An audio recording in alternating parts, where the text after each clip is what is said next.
તો મહેરબાની કરીને બે હાથ જોડીને વિનંતી કરું છું કે આ યુનિવર્સિટીની ઉપર જે ડૉક્ટર બાબા સાહેબ આંબેડકર ઓપન યુનિવર્સિટીને નામ લખેલું છે, આંબેડકરજીનું નામ, આ નામ કાઢી નાખો સાહેબ. આવો સંદેશ મોકલવા ઈચ્છતા હોય તો એની જગ્યાએ લખી નાખો તમારી વિચારધારાના પરમ પૂજ્ય નાથુરામ ગોડસે યુનિવર્સિટી લખી નાખો, કોઈ વાંધો નથી કોઈને. જો સરકાર જાડી ચામડીની થઈ શકતી હોય તો પત્રકારોએ આ હઠાગ્રહ રાખીને એમણે પણ જાડી ચામડીના થવું પડશે. કારણ કે મુદ્દાઓ તો લોકો ઉપાડે છે, મુદ્દાઓને પરિણામ સુધી કોઈ પહોંચાડતું નથી. બહુ ઓછા લોકો છે જે પરિણામ સુધી આ મુદ્દાઓને પહોંચાડે છે, ન્યાય અપાવે છે. એ ડર પેદા થયો કે હવે આપણી પોલ પટ્ટી ખુલવા જઈ રહી છે. શું એવો ડર પેદા થયો? એના માટે થઈને તુષાર બસિયા ઉપર આ માનહાનિનો કેસ કરવામાં આવ્યો. કારણ કે અમને ખબર છે ત્યાં સુધી જે ડરેલા લોકો હોય કે એ જ ડરાવવાનો પ્રયાસ કરે. તમારા સુધી હજુ વધુ પુરાવા એકત્રિત કરીને દૂધનું દૂધ ને પાણીનું પાણી કરીશું. જપવાના તો નથી. આ સરકાર કેમ તપાસ નથી બેસાડતી એ મુદ્દે? કેમ ડોક્ટર આંબેડકરનું નામ છે એટલે કે બદનામ થાય છે, તો બાબા સાહેબ આંબેડકરનું નામ બદનામ થાય છે? જવાબ આપે સરકાર, સિસ્ટમ જવાબ આપે. પત્રકારો ઉપર કેસ થઈ રહ્યા છે આને લઈને. છાપાઓ છાપીને થાક્યા. છાપાઓ પોતાની નકલો તમારા સુધી પહોંચાડીને માહિતી વિભાગમાં પહોંચાડીને થાક્યા. તેમ છતાંય આ બેનનો વાળ વાંકો નથી કરી શકતી આ સરકાર અને આ સિસ્ટમ. શું કારણ રહી ગયું? પત્રકાર કોઈ ટપાલી નથી કે માહિતી મળી છાપી દીધી, આપલે કરી દીધી માહિતીની. પત્રકાર એ ટપાલી કહેવાય. હું એને પત્રકાર નથી માનતો. પરિણામ સુધી પહોંચાડે એ પત્રકાર. આ મારી દ્રષ્ટિએ છે. અને તુષાર બસિયાએ આ કાર્ય કરવાની કોશિશ કરી અને પરિણામ સુધી આ મુદ્દા ના પહોંચે એ પહેલા એમની ઉપર કેસ થઈ ગયો. ડરાવવાનો, ધમકાવવાનો, એમને માનસિક રીતે હતાશ કરવાનો જે પ્રયાસ થયો છે એ ક્યાંય ને ક્યાંય એ પ્રયાસ વખોડવા લાયક છે.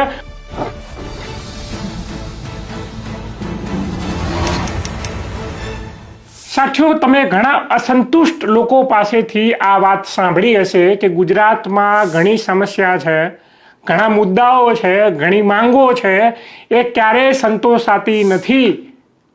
તો આવું શા માટે થાય છે? કારણ કે સિસ્ટમ અને આ સરકાર સારી રીતે જાણે છે કે આ ગુજરાતની અને આ દેશની જનતાને તો ભૂલવાની આદત પડી ગઈ છે. એક દિવસ કોઈ માંગ, કોઈ મુદ્દો, કોઈ સમસ્યા એ છાપે કે કોઈ વિડીયોની અંદર ચડી જાય સોશિયલ મીડિયાના મારફતે, તો બીજા દિવસે કોઈ બીજી સમસ્યા આવશે, બીજો મુદ્દો આવશે, જનતા ભૂલી જશે. તો આ જે ભૂલવાની આદત છે ને એનો ભરપૂર લાભ આ સિસ્ટમમાં બેઠેલા લોકો ઉઠાવી રહ્યા છે અને જનતાની સમસ્યા એ ત્યાંને ત્યાં રહી જાય છે. તુષાર બસિયા એ ડૉક્ટર અમી ઉપાધ્યાય જે આંબેડકર ઓપન યુનિવર્સિટીના કુલપતિ છે, એમની નિયુક્તિ જ્યારે પ્રોફેસર બનવા બાબતે થવાની હતી ત્યારે નિયુક્તિ ગેરકાયદે થઈ છે એવી વાત તુષાર બસિયાએ પોતાના પ્લેટફોર્મના માધ્યમથી કરી અને એમની ઉપર 10 કરોડ રૂપિયાનો માનહાનિનો કેસ કરવામાં આવ્યો. તો આ માંગ કરનારા, આ વાત કરનારા તુષારભાઈ બસિયા એ પહેલા થોડા હતા પત્રકાર? એ પહેલા શું કોઈએ આ ખબર ચલાવી જ નથી કે ડૉક્ટર આંબેડકર ઓપન યુનિવર્સિટીની અંદર અમીબેન ઉપાધ્યાય જે અત્યારના કુલપતિ છે, જ્યારે પ્રોફેસર બનવાના હતા ત્યારે એ પ્રોફેસર તરીકેની જે લાયકાતની અંદર સ્ક્રુટિની કમિટીએ નોટ ક્વોલિફાઈડ કર્યા હતા. આ વાત કરનારા તુષાર બસિયા પહેલા નહોતા. તો કોણ હતા કે જેને આ વાત અગાઉ કરી ચૂકી છે પણ આ વાતનું નિરાકરણ આવ્યું નથી, આ સમસ્યાનું નિરાકરણ નથી આવ્યું? તો એ બાબતે વિગતે ચર્ચા કરીએ. નમસ્કાર, ક્રાંતિ માર્ગથી હું વિમિત કુમાર. સાથીઓ, આ પહેલા હું તમને છાપું, દિવ્ય ભાસ્કરનું છાપું છે કે જેણે આ વાત કરેલી છે, આ મુદ્દો ઉપાડ્યો છે કે ડૉક્ટર અમીબેન ઉપાધ્યાયની ભરતી ગેરકાયદે, CMOમાં ફરિયાદ. આ 24/2/2023નું આ છાપાનું કટિંગ છે. એની અંદર અમી ઉપાધ્યાયની પ્રોફેસર તરીકેની જે ભરતી કરવામાં આવી હતી એને ગેરકાયદે થઈ એવી એમને ટાઇટલ માર્યું છે. પછી આ સંદેશ જે પ્રતિષ્ઠિત છાપું છે એણે પણ લખ્યું છે આંબેડકર યુનિવર્સિટીના કુલપતિની નિમણૂક તદ્દન ખોટી. કેવી? તદ્દન ખોટી, CMOમાં ફરિયાદ. આ સંદેશનું કટિંગ છે, તમે જોઈ શકો છો. આ દિવ્ય ભાસ્કરનું બીજું કટિંગ છે, એ 2023નું છે કે આંબેડકર યુનિવર્સિટીના સેનેટ સભ્યોએ કુલપતિની લાયકાત સામે પ્રશ્નો ઉઠાવ્યા. કોને? આંબેડકર યુનિવર્સિટીના સેનેટ સભ્યોએ. આમ જનતા, આમ નાગરિકોએ તો નહીં, પણ સેનેટ સભ્યોએ. આ દિવ્ય ભાસ્કર લખે છે. આ ટાઈમ્સ ઓફ ઇન્ડિયા એ લખે છે prof selection of doctor Baba Saheb Ambedkar open universities vice chancellor, એની તપાસની માંગ કરી છે. એની એ ટાઇટલ સાથે એને લખ્યું છે. પછી નવ ગુજરાત સમય એને પણ આ ખબર છાપી હતી કે ડોક્ટર આંબેડકર યુનિવર્સિટીના ઇન્ચાર્જ કુલપતિની નિયુક્તિ ગેરકાયદે. આ NSUIએ આ જે માંગ ઉઠાવી હતી એને પણ આ નવ ગુજરાત સમયે એ પોતાના છાપે ચડાવી છે, તમે જોઈ શકો છો. બીજા એક છાપાએ ચલાવી છે આ ખબર કે આંબેડકર યુનિવર્સિટીમાં નહીં ચાલતા કોર્સના સર્ટીના આધારે અધ્યાપક કચ્છ યુનિવર્સિટીમાં કુલપતિ બની ગયા. કે જે કોર્સ ચાલતો જ નથી, MA કોર્સ, એ આજની તારીખે નથી ચાલતો, તેમ છતાં એમાં પાસ થયેલા એક અધ્યાપક એ કચ્છ યુનિવર્સિટીમાં કુલપતિ બની ગયા. એની અંદર લખ્યું હતું બીજા નામે કોર્સ ચાલે છે, એ રજિસ્ટર જાડેજાએ એ બાબતે સ્પષ્ટતા કરી હતી આ યુનિવર્સિટીના. અને લખ્યું હતું MA નો કોર્સ આજની તારીખે ચાલતો નથી, છતાં અમીબેન ઉપાધ્યાય સર્ટી આપી દીધું. ભોપાળા ઉપર ભોપાળા આ બધું છાપાઓ લખે છે. આ યુનિવર્સિટી અને આ કુલપતિને લઈને માનવ મિત્ર કરીને એક પ્રાદેશિક સમાચાર ચલાવે છે, એને લખ્યું છે કે ડોક્ટર આંબેડકર ઓપન યુનિવર્સિટીના કાર્યકારી કુલપતિ અમીબેન ઉપાધ્યાયની પ્રોફેસર તરીકેની નિમણૂક ગેરકાયદેસર ચકાસવા માટે NSUIની CMને પત્ર લખીને માંગણી. કોને? CMને માંગણી કરી હતી પત્ર લખીને. અને આ ફેબ્રુઆરી 2023નું આ કટિંગ છે. એટલે CM પાસે આ બધા મુદ્દાઓ જાય છે, કારણ મુદ્દાઓ CM પાસે જતા હોય કે ના જતા હોય, પણ આ છાપાઓ તો CM પાસે તો જતા હશે ને, કારણ કે માહિતી ખાતું જે છે એની અંદર આ છાપાઓની નકલ આપવાની હોય છે નિયમ અનુસાર. તો સરકારને તો કદાચ ખબર જ હશે. પછી દિવ્ય ભાસ્કર સૌરાષ્ટ્ર ગુજરાત એડિશનમાં લખે છે 10 ફેબ્રુઆરી 2023 કે ડોક્ટર આંબેડકર યુનિવર્સિટીના VC અમી ઉપાધ્યાયની પ્રોફેસર તરીકેની ભરતી ગેરકાયદેસર છતાં કુલપતિ બનાવી દેવામાં આવ્યા. આ વારંવાર છાપાઓ રિપીટ લખ્યા કરે છે, પણ તેમ છતાંય કોઈ તપાસ થતી નથી, કોઈ નિરાકરણ આવતું નથી.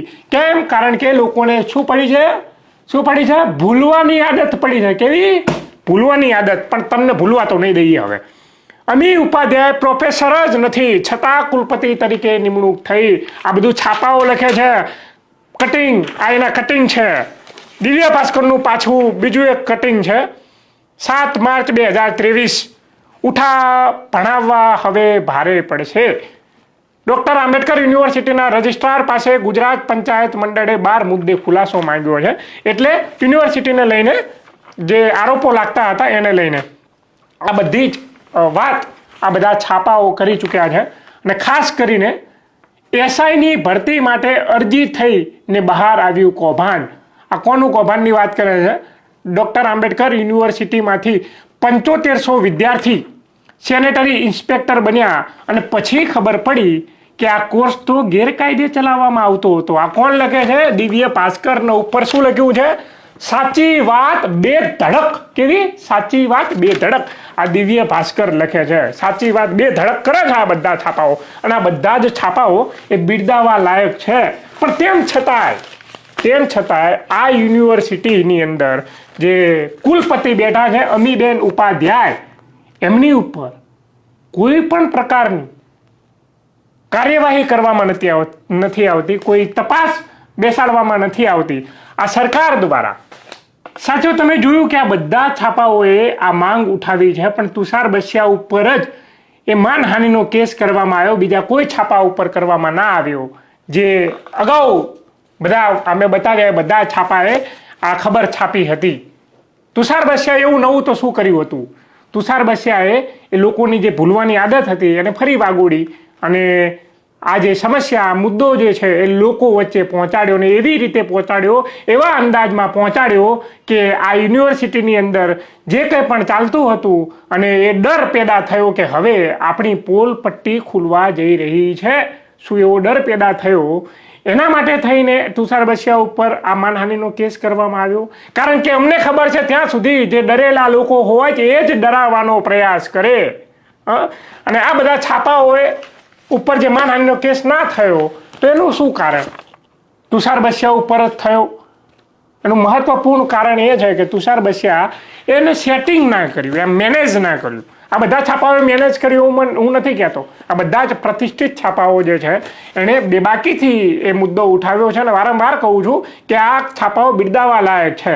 પણ એ છાપાઓની મર્યાદા હોય કે ગુજરાતની અંદર આટલું મોટું છાપું ચલાવે છે એટલે બધી ખબરો છાપવાની હોય. રોજ એકને એક ખબર ક્યાં સુધી છાપીએ? પણ આ ડિજિટલ પ્લેટફોર્મમાં આવી કોઈ મર્યાદાઓ હોતી નથી. બધા જ સ્વતંત્ર હોય છે અને જ્યાં સુધી ન્યાય ન મળે ત્યાં સુધી આ તુષાર બસિયા લાગ્યા રહ્યા. તો એનાથી શું થયું? એનાથી એ થયું કે અમીબેન ઉપાધ્યાયની અંદર કદાચ એ ડર પેસી ગયો હશે કે હવે મારી ખુરશી સલામત નથી.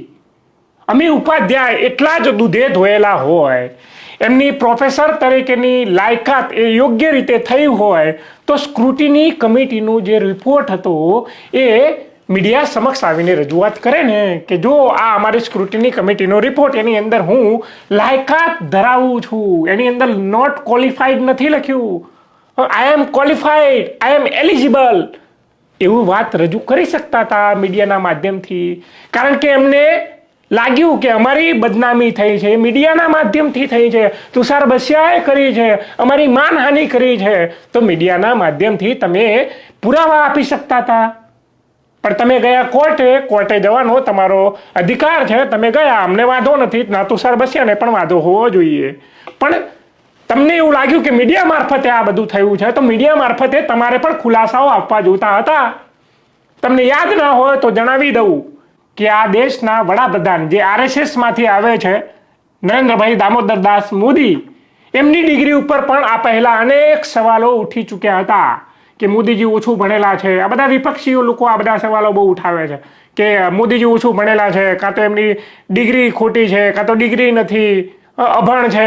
આ બધા આરોપો પાયા વિહોણા હોય કે પાયાવાળા હોય અમને ખબર નથી, પણ ઘણા બધા આરોપો એમની ઉપર લાગ્યા હતા. ત્યારે અંતે અમિતભાઈ શાહ, દેશના ગૃહપ્રધાન, જેને રાજનીતિના ચાણક્ય કહેવામાં આવે છે, એમણે મીડિયા સમક્ષ આવીને કીધું અને ડિગ્રી બતાવી કે જો આપણા દેશના વડાપ્રધાન નરેન્દ્રભાઈ દામોદરદાસ મોદી એ પોતે ભણેલા છે, આ એમની ડિગ્રી છે, તમે ખોટા આરોપ લગાવો છો, આ રાજનીતિ કરી રહ્યા છો. આવું આવીને એ અમિતભાઈ શાહે કહેવાની ફરજ પડી. એમને બતાવ્યું. હવે આ દેશના વડાપ્રધાનની ડિગ્રી જો બતાવી શકતા હોય તો અમીબેન ઉપાધ્યાયની જે પ્રોફેસર તરીકેની લાયકાત, એ લાયક હતા કે ગેરલાયક હતા, એ પુરાવા એ અમીબેન ઉપાધ્યાય, ડૉક્ટર બાબા સાહેબ આંબેડકર ઓપન યુનિવર્સિટીના કુલપતિ, એ ના આપી શકે? મીડિયા સમક્ષ રજૂઆત ના કરી શકે? આ બાબતની ખુલાસા ના કરી શકે? કેમ ખુલાસા નથી કરતા બેન? કેમ આ મુદ્દો કોર્ટે ચડાવ્યો છે? સાચો મારો સીધો સવાલ એ છે, આ બેનની પ્રોફેસર તરીકેની નિમણૂક અંગેની જે તપાસ છે એ તપાસ હાથ કેમ નથી ધરતી? કેમ જાંચ કમિટી કોઈ નથી બેસાડતી આ સરકાર, આ સિસ્ટમ? એવું તો આ અમીબેન ઉપાધ્યાયની અંદર આ સરકાર શું ભાડી ગઈ હશે, શું જોઈ ગઈ હશે? કારણ કે આ બેન RSSમાંથી બિલોંગ કરે છે, એટલે RSS શાખાની એક હોદ્દેદાર છે, ભારતીય શિક્ષણ મંડળમાં અખિલ ભારતીય મહિલા ગતિવિધિના પ્રમુખ છે આ બેન. આ કનેક્શન એનું RSS સાથે છે, આ હોદ્દેદાર છે, એટલે આ એની ઉપર રહેમ નજર રાખવામાં આવે છે. કારણ કે સરકારના મોટા ભાગના નુમાઇંદાઓ એ RSSમાંથી આવે છે અને આ બેન પણ RSSમાંથી છે, એટલે એની ઉપર મીઠી નજર કે રહેમ નજર રાખવામાં આવે છે. કાં તો આ બેન SC ST OBC જેવા વર્ગોમાંથી નથી આવતા, એટલા માટે આવું રાખવામાં આવે છે. કાં તો આ યુનિવર્સિટીનું નામ એ ડૉક્ટર બાબા સાહેબ આંબેડકર ઓપન યુનિવર્સિટી છે, એટલે બીજી કોઈ યુનિવર્સિટી હોત તો બદનામ થાય તો કોનું નામ બદનામ થાય છે? રોજ સવારે ઉઠીને આ છાપાની અંદર અહીંયા ડૉક્ટર આંબેડકર યુનિવર્સિટીમાં ફલાણું, ડૉક્ટર આંબેડકર યુનિવર્સિટીના કુલપતિની પ્રોફેસર તરીકેની લાયકાત ગેરકાયદે, રોજ કંઈક ને કંઈક છપાય છે, કોક ને કોક આવી રીતે કંઈક છમકલા કરતું રહે છે. તેમ છતાંય આ સરકાર કેમ તપાસ નથી બેસાડતી એ મુદ્દે? કેમ ડૉક્ટર આંબેડકરનું નામ છે એટલે કે બદનામ થાય છે, તો બાબા સાહેબ આંબેડકરનું નામ બદનામ થાય છે? એટલા માટે થઈને આવું કરે છે? જવાબ આપે સરકાર, સિસ્ટમ જવાબ આપે. પત્રકારો ઉપર કેસ થઈ રહ્યા છે આને લઈને. છાપાઓ છાપીને થાક્યા. છાપાઓ પોતાની નકલો તમારા સુધી પહોંચાડીને માહિતી વિભાગમાં પહોંચાડીને થાક્યા. તેમ છતાંય આ બેનનો વાળ વાંકો નથી કરી શકતી આ સરકાર અને આ સિસ્ટમ. શું કારણ રહી ગયું? આ સરકાર પણ જવાબ આપે. આ બેન પોતે તો નથી આપતા કે સબ જ્યુડિશરી મેટર છે, એના રજીસ્ટર એવું કહે છે હવે ખુલાસો ના આપી શકીએ. હવે કોર્ટમાં ચડાવી દીધો મુદ્દો આ. અને એમની પાસે કહેવા પાછળ એટલું જ કારણ છે કે ભાઈ કોર્ટમાં ચાલે છે કેસ, હવે આ મુદ્દે વધારે ખુલાસો ના આપી શકીએ. અને જ્યાં સુધી આ કોર્ટનો આ કેસ પતશે, ચુકાદો આવશે, ત્યાં સુધી આ બેનનો કાર્યકાળ પતી ગયો હશે, પૂરો થઈ ગયો હશે. કારણ કે આપણને આપણી કોર્ટની કાર્યવાહી વિશે ખબર છે કે કેટલી કાચબા ગતિએ આ કોર્ટની કાર્યવાહી ચાલે છે. આપણે સારી રીતે જાણીએ છીએ. શું થાય પછી કાર્યકાળ પૂરો થઈ જાય પછી? એક સંદેશ જાય કે શું ઉખાડી લીધું તમે? આટલી બધી માંગ કરી અમીબેન ઉપાધ્યાય ના પ્રોફેસરની લાયકાત અંગે, યુનિવર્સિટી ઉપર તમે આરોપો લગાવ્યા, છાપાઓએ મુદ્દા છાપ્યા, પત્રકારોએ બોલીને થાક્યા. શું ઉખાડી લીધું? શું તોડી લીધું? આ સંદેશ આ જાય. શું આ સંદેશ જવો જોઈએ? આ સીધો સવાલ છે. અને જો તમારે આવો સંદેશ મોકલવો હોય તો મહેરબાની કરીને બે હાથ જોડીને વિનંતી કરું છું કે આ યુનિવર્સિટીની ઉપર જે ડૉક્ટર બાબા સાહેબ આંબેડકર ઓપન યુનિવર્સિટીને નામ લખેલું છે, આંબેડકરજીનું નામ, આ નામ કાઢી નાખો સાહેબ. આવો સંદેશ મોકલવા ઈચ્છતા હોય તો એની જગ્યાએ લખી નાખો તમારી વિચારધારાના પરમ પૂજ્ય નાથુરામ ગોડસે યુનિવર્સિટી લખી નાખો, કોઈ વાંધો નથી કોઈને. લખી નાખો સાવરકર યુનિવર્સિટી, દીનદયાલ ઉપાધ્યાય યુનિવર્સિટી લખી નાખો ને ભાઈ. આંબેડકરજીને છોડી દો, બક્ષી દો. જો આવું જ રીતે તપાસ ના કરાવી હોય તો છોડી દો આંબેડકરજીને. આંબેડકરના વિચારો સાથે આ દેશના મોટા ભાગના લોકો સંકળાયેલા છે. આંબેડકરના વિચારોના આધીન આ દેશનું બંધારણ ચાલે છે. એની અંદર લખ્યું છે વી ધ પીપલ ઓફ ઇન્ડિયા. અમે ભારતના લોકો કહીને થાક્યા છાપાઓના મીડિયાના માધ્યમથી કે આ અમીબેન ઉપાધ્યાયની પ્રોફેસર તરીકેની જે નિમણૂક છે એની ઉપર શંકા છે. તો શંકા છે તો તપાસ બેસાડો, પણ તપાસ બેસતી નથી. વારે ઘડીએ અમે કહી રહ્યા છીએ, અમને શરમ આવે છે કહેતા કે કેમ આટલી જાડી ચામડીની આ સરકાર થઈ ગઈ. છાપે મુદ્દા ચડ્યા, મુદ્દા લોકચર્ચાની અંદર થઈ ગઈ, આ પત્રકાર ઉપર કેસ થઈ ગયો, હજુય કેમ સરકારના પેટનું પાણી નથી હલતું? અને ક્યારે હલશે? અમે વારંવાર બોલીશું, હલે કે ના હલે અમે સત્ય બતાવવાનો પ્રયાસ કરીશું. તમારા સુધી હજુ વધુ પુરાવા એકત્રિત કરીને દૂધનું દૂધ ને પાણીનું પાણી કરીશું. ચપવાના તો નથી. જો સરકાર જાડી ચામડીની થઈ શકતી હોય તો પત્રકારોએ આ હઠાગ્રહ રાખીને એમણે પણ જાડી ચામડીના થવું પડશે. કારણ કે મુદ્દાઓ તો લોકો ઉપાડે છે, મુદ્દાઓને પરિણામ સુધી કોઈ પહોંચાડતું નથી. બહુ ઓછા લોકો છે જે પરિણામ સુધી આ મુદ્દાઓને પહોંચાડે છે, ન્યાય અપાવે છે. પત્રકાર કોઈ ટપાલી નથી કે માહિતી મળી છાપી દીધી, આપલે કરી દીધી માહિતીની. પત્રકાર એ ટપાલી કહેવાય. હું એને પત્રકાર નથી માનતો. પરિણામ સુધી પહોંચાડે એ પત્રકાર. આ મારી દ્રષ્ટિએ છે. અને તુષાર બસિયાએ આ કાર્ય કરવાની કોશિશ કરી અને પરિણામ સુધી આ મુદ્દા ના પહોંચે એ પહેલા એમની ઉપર કેસ થઈ ગયો. દડાવવાનો, ધમકાવવાનો, એમને માનસિક રીતે હતાશ કરવાનો જે પ્રયાસ થયો છે એ ક્યાંય ને ક્યાંય એ પ્રયાસ વખોડવા લાયક છે. અને લોકોએ અને ખાસ કરીને મીડિયાએ અને ખાસ કરીને વિપક્ષે એમની ઉપર થયેલા આ માનહાનિના કેસને વખોડવો જોઈએ. આવું મારું સ્પષ્ટ માનવું છે. કારણ કે જો દિવસે ને દિવસે પત્રકારો ઉપર આવા માનહાનિના કેસો થતા રહેશે તો કોઈ બોલશે નહીં. કોઈક તો છે જે આ દડાઓના શહેરમાં ચશ્મા વેચવા નીકળ્યા છે, તેમને સાથ સહયોગ આપવો જોઈએ. વિપક્ષે બોલવું જોઈએ. જનતાએ આક્રોશ વ્યક્ત કરવો જોઈએ. અરે ક્યાં કહીએ છીએ કે અમીબેન ઉપાધ્યાય ખોટા છે?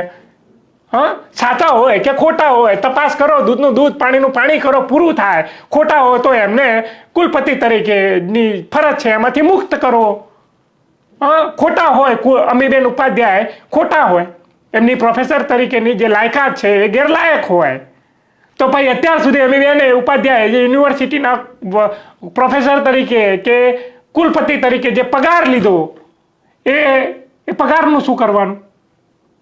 પાછો લો, કંઈક કરો, જડબે સલાક એક દાખલો બેસાડો.